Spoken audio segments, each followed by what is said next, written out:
Hello friends, हमारा आज का टॉपिक है ब्लड कंपोजिशन। ठीक है, सो आज मैं आपको पढ़ाऊंगी कि ब्लड की कंपोजिशन में क्या क्या चीजें आती हैं। मीन्स हमारा ब्लड किन किन चीजों से बना होता है। आप सबों को पता है कि हमारे ब्लड का जो कलर होता है रेड कलर का होता है। ठीक है, लेकिन आपको इतना नहीं पता होगा कि हमारे ब्लड जो है वो दो पार्ट से मिलकर बना है। एक पार्ट है उसका लिक्विड और जो दूसरा पार्ट है वो है कॉर्पसल्स। जो लिक्विड पार्ट होता है वो हमारे ब्लड का 60% पार्ट रहता है और जो कॉर्पसल्स है वो रहता है 40%। अब आगे लिक्विड पार्ट। लिक्विड पार्ट में है प्लाज्मा।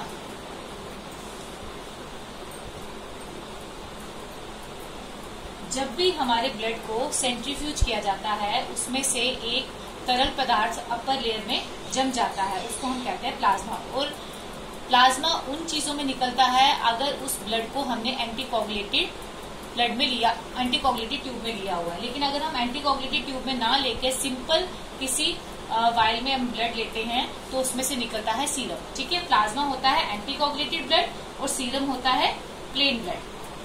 सो हम जब भी कोई हमारी बॉडी में से ब्लड का टेस्ट किया जाता है वो हमेशा सीरम से किया जाता है या फिर प्लाज्मा से।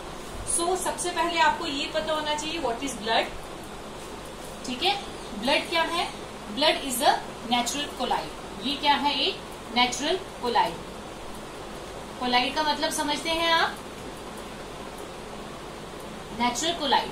कोलाइड क्या होता है? वो चीजें जैसे कि अगर हम एक छाननी में दूध छानते हैं तो उसमें जो मलाई है वो छाननी पे रह जाती है। वैसे ही अगर हम ब्लड को किसी के फिल्टर पेपर के थ्रू छाने तो उसके ऊपर जो रह जाता है उसको हम बोलते हैं कोलाइड पर, ये है कोलाइड पार्ट है। तो ऐसे ही ब्लड हमारा क्या है? It's natural colloid. हम इसको ऐसे भी कहते हैं it is a liquid whose some part remains on the material through which it is passing. So जैसे हम इसको ये भी कह सकते हैं blood is a connective tissue. Blood क्या है? एक कनेक्टिव टिश्यू है जो हमारे चीजों को जोड़ के रखता है।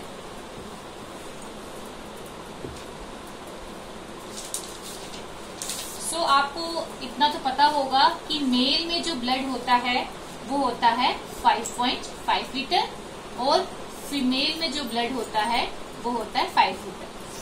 अब मेल में ब्लड 5.5 लीटर क्यों होता है और फीमेल में 5 लीटर क्यों होता है? मीन्स मेल से 0.5 कम क्यों होता है? क्योंकि मेल में हीमोग्लोबिन ज्यादा होता है और फीमेल्स में हीमोग्लोबिन कम होता है। जब हीमोग्लोबिन कम होगा तो इसका मतलब आरबीसी कम होंगे। जब आरबीसी कम होंगे तो इसका मतलब ब्लड कम होगा। दैट्स वाई मेल और फीमेल में 0.5 लीटर ब्लड का फर्क रहता है। ठीक है, सो प्लीज आप इसको उतार लीजिए ताकि मैं इसको क्लीन करके नेक्स्ट पे चलूं।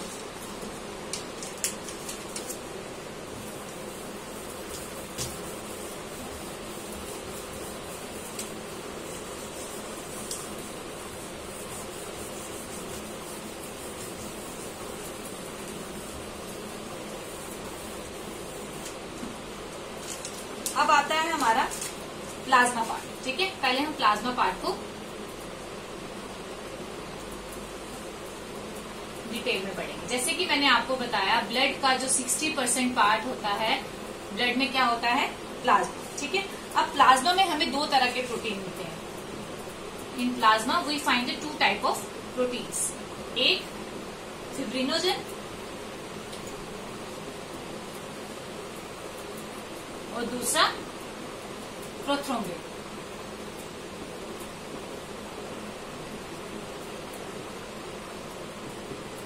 ये दोनों ही प्रोटीन्स हैं जो कहाँ पाए जाते हैं? हमारे प्लाज्मा में। ठीक है, अब आप देख लो कि हमारे प्लाज्मा के, मैंने आपको बताया कि जो प्लाज्मा है वो एक तरल पदार्थ है। किसका? जैसे कि ये वाइल है। ठीक है, इस वाइल में हमने यहां तक ब्लड लिया है। जब हम इसको सेंट्रीफ्यूज करते हैं तो यहाँ पे एक येलो सी लेयर ऊपर रह जाती है। इस येलो लेयर को हम क्या बोलते हैं? प्लाज्मा। सो प्लाज्मा में दो तरह की चीजें पाई जाती हैं, एक फिब्रिनोजन और एक प्रोथ्रोम्बिन। अब फिब्रिनोजन का क्या काम है? ये क्या करता है? हमारे ब्लड को थिक करता है। It makes our blood thick. ये हमारे ब्लड को क्या करता है? थिक करता है। अब प्लाज्मा में क्या होता है? अगर हम प्लाज्मा में से फिब्रिनोजन और आपको मैंने बताया प्लाज्मा में दो प्रोटीन्स होते हैं, एक फिब्रिनोजन और एक प्रोथ्रोम्बिन।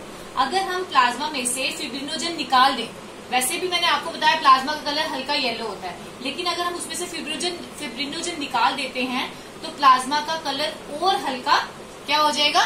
येलो कलर का, और लाइट हो जाएगा। चल गया। प्लाज्मा 60% होता है हमारे ब्लड में, और प्लाज्मा में दो तरह के प्रोटीन पाए जाते हैं, एक फिब्रिनोजन और एक प्रोथ्रोम्बिन। फिब्रिनोजन हमारे ब्लड को क्या करता है? थिक करता है, और प्रोथ्रोम्बिन भी क्या करता है? हमारे ब्लड को थिक करता है। सो अभी देख लो, नेक्स्ट मैं आपको बताऊंगी कॉर्पसल्स क्या होते हैं। कॉर्पसल्स हमारे ब्लड का जो 60% पार्ट है वो प्लाज्मा है, और जो 40% पार्ट है वो क्या है? हमारा कॉर्पसल्स। ठीक है। कॉर्पसल्स मीन्स, अब कॉर्पसल्स में तीन चीजें आती हैं। तीन चीजें क्या आती हैं? आरबीसीज, डब्ल्यूबीसीज और प्लेटलेट।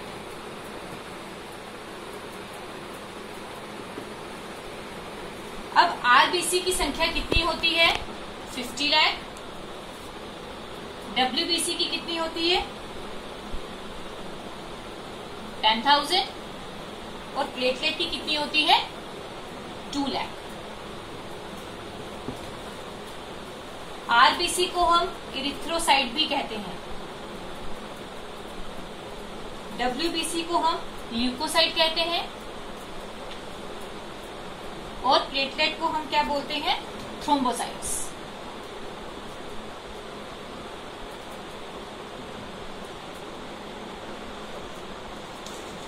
अब आरबीसी क्या करते हैं? आरबीसी के अंदर, ये आरबीसी है, आरबीसी के अंदर पाया जाता है haemoglobin. This one is RBC.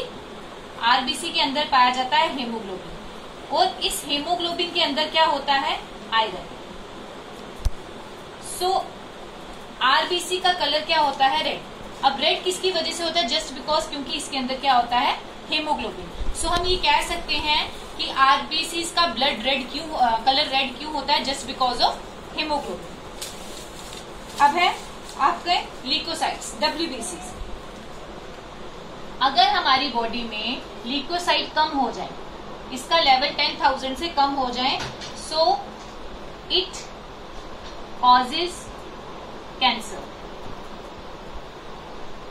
Okay. Then comes platelet. Platelet किसमें हेल्प करते हैं हमारी बॉडी में? प्लेटलेट क्या करते हैं? हमारी बॉडी में क्लॉटिंग का काम करते हैं। डब्ल्यूबीसी क्या करते हैं? Fight against diseases. हमारी बॉडी में कोई भी बाहर की इंफेक्शन आ जाए तो उसके अगेंस्ट कौन लड़ता है? डब्ल्यूबीसी। और आरबीसी क्या करते हैं? हमारे ब्लड को फ्लो करने में मदद करते हैं हमारी बॉडी में, और हमारे ब्लड को रेड कलर प्रोवाइड करते हैं। So these are the functions of RBC, WBC, platelet. So RBC का काउंट कितना होना चाहिए हमारी बॉडी में? 50 लाख, और we can say 5 million. WBC कितने होने चाहिए? 10,000। प्लेटलेट कितने होने चाहिए? 2 लाख। आरबीसी को हम इरिथ्रोसाइट कहते हैं, डब्ल्यूबीसी को ल्यूकोसाइट, एंड प्लेटलेट को थ्रोम्बोसाइट्स। आरबीसी का क्या करता है? आरबीसी हमारे ब्लड को रेड कलर देता है, डब्ल्यूबीसी क्या करते हैं? फाइट अगेंस्ट डिजीजेस, और प्लेटलेट क्या करते हैं? क्लॉटिंग का टाइम करते हैं, क्लॉटिंग में हेल्प करते हैं हमारे ब्लड की। अब हमारी बॉडी में आरबीसी, डब्ल्यूबीसी, प्लेटलेट्स ये एक ही बार नहीं बनते हैं, ये डिस्ट्रॉय होते हैं, देन जनरेट होते हैं। अब आरबीसी का लाइफ स्पेन कितना होता है? 120 डेज। 120 डेज के बाद हमारे आरबीसी जो होते हैं बॉडी ब्लड में, वो डिस्ट्रॉय हो जाते हैं और नए आरबीसी बनते हैं। डब्ल्यूबीसी का लाइफ स्पेन होता है 4 डेज। ये 4 दिन के बाद डिस्ट्रॉय हो जाते हैं और फिर रिजनरेट होते हैं। और प्लेटलेट का होता है 7 डेज।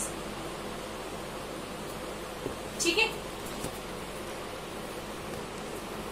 कॉर्पसल्स में 95% जो है वो आरबीसीज मिलते हैं। अब कॉर्पसल्स में 3 चीजें पाई जाती हैं, आरबीसी, डब्ल्यूबीसी और प्लेटलेट्स। लेकिन जो सबसे ज्यादा कॉर्पसल में पाया जाता है वो क्या है?